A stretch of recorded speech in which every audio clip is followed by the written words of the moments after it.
Je viens de vous donner 4 conseils pratiques pour trouver vos premiers utilisateurs. Maintenant, vous vous demandez sans doute comment faire tenir tout ça ensemble. Heureusement, il y a une méthode pour le faire simplement. La méthode des Open Labs. Un Open Lab, qu'est-ce que c'est? C'est une réunion à laquelle vous faites venir les futurs utilisateurs de votre service pour développer ce service avec eux. Dans le monde du numérique, on appelle Open Lab des réunions qui peuvent servir à plein de choses. Identifier des problèmes, faire émerger des idées, designer des solutions ou encore améliorer des produits existants. Pour nous, les Open Labs ont une fonction bien précise.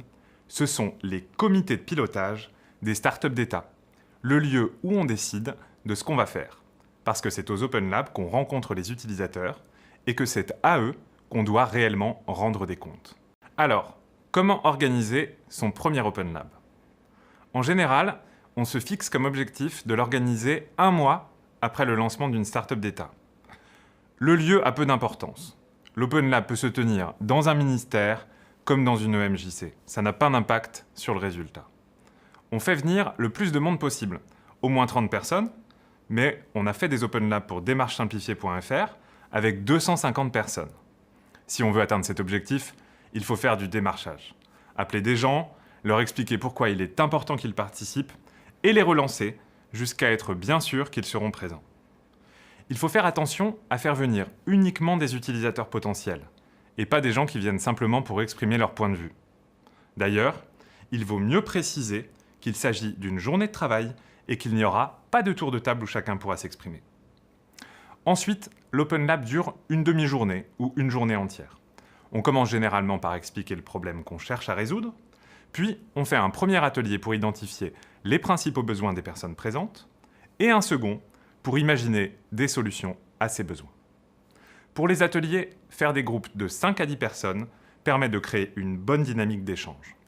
À la fin de la journée, on se donne rendez-vous pour l'Open Lab suivant, 1 ou 2 mois plus tard, où on présentera une première version utilisable des solutions sur lesquelles on a travaillé. C'est aussi simple que ça. Quel est l'intérêt de cette méthode? D'abord, cela permet de gagner du temps.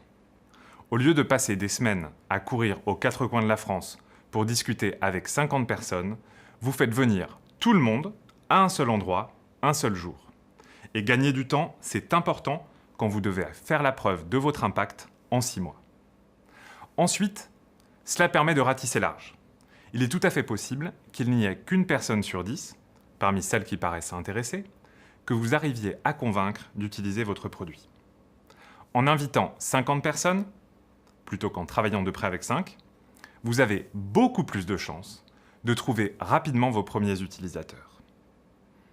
Cela ne veut pas dire qu'il ne va pas falloir travailler ensuite, de près, avec ces 5 utilisateurs particulièrement motivés. Mais grâce à l'Open Lab, vous les aurez identifiés. Enfin, cela permet de créer de l'émulation. Il y a un effet waouh pour la plupart des gens qui participent à l'Open Lab. Ils ont l'impression de faire partie d'une communauté de précurseurs qui construit une nouvelle politique publique. Et ils n'auraient pas cette impression si vous travailliez seul à seul avec eux.